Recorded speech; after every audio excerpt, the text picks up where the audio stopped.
All right, so as we do these examples, keep these two limits in mind, okay? All right, so if I plug 0 directly into this function, I'm going to get 1 minus 1, which is 0, 0 over 0. So I'm going to get the indeterminate form on this, which means I have to use the special limits.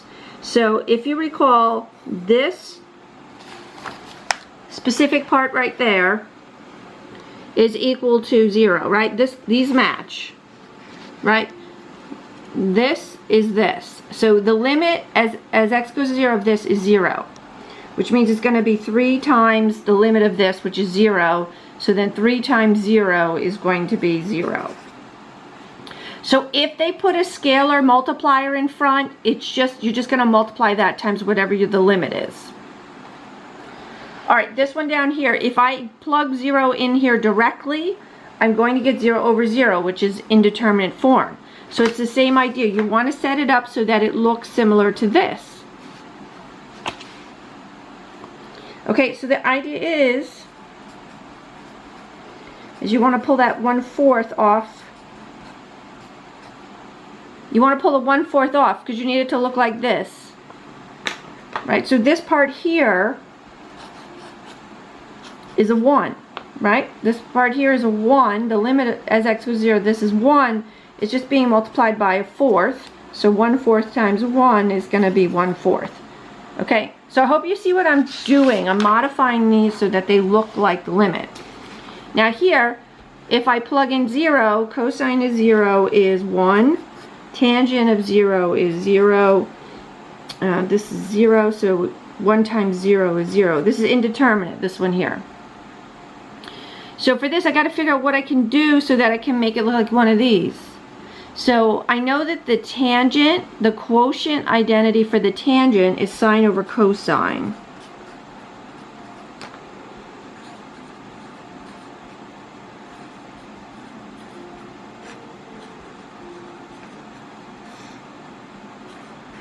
Okay, so again, the quotient identity for tangent is this.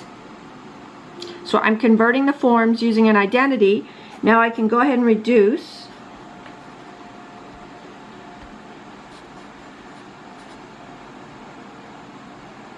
Oh, hold on, I can see I'm probably confusing the heck out of people. I gotta keep my variables matching. I can't change my variables randomly like that. This has to match with this. All right. My apologies. I didn't see I was using different variables. All right. So this and this reduce. So you're going to get sine of x over x. So then this is going to equal to 1.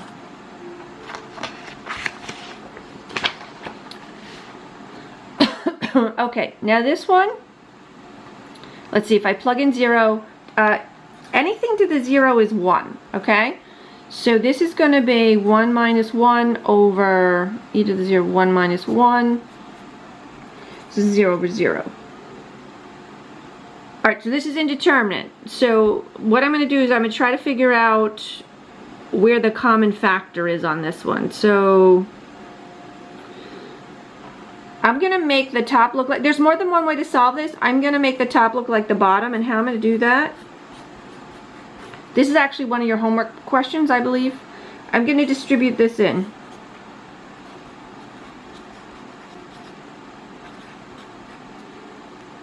Alright, now when you multiply e to the negative x times e to the x, you add the exponents. Okay? You add the exponents when you multiply. So it's e to the negative x plus x. So e to the negative x plus x is 0. E to the 0 is 1.